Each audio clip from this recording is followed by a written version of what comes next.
All right, let's turn now to North Carolina and a new political showdown over abortion rights after the governor vetoed a bill banning nearly all abortions in North Carolina after 12 weeks. The state's slim Republican supermajority is now preparing a vote to override the veto.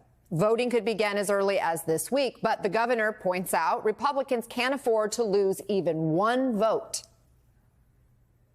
Just one Republican in either the House or the Senate keeps a campaign promise to protect women's reproductive health, we can stop this ban. Joining us now is NBC News correspondent Yamiche Alcindor. So, Yamiche, walk us through what's set to happen here in the coming days.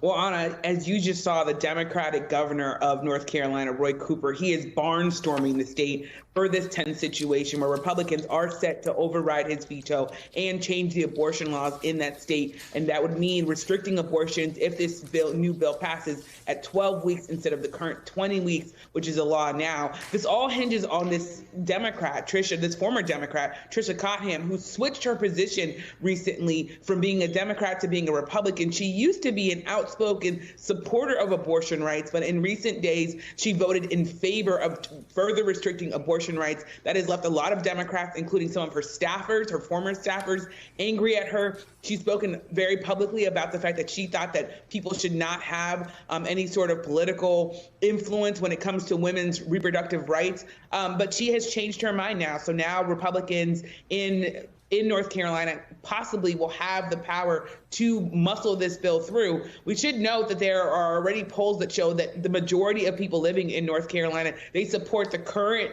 law as it stands. But this is really the world after the overturning of Roe v. Wade. We've seen state after state, blue states have really tried to open access to abortion rights. But when it comes to red states and purple states like North Carolina, which is seen as a swing state, that state is now restricting abortion rights. So definitely a big move here. And we're definitely going to be watching it as the governor tries to do what he can to get that one vote that he would need to stop Republicans. But it does not look likely at this point, Anna.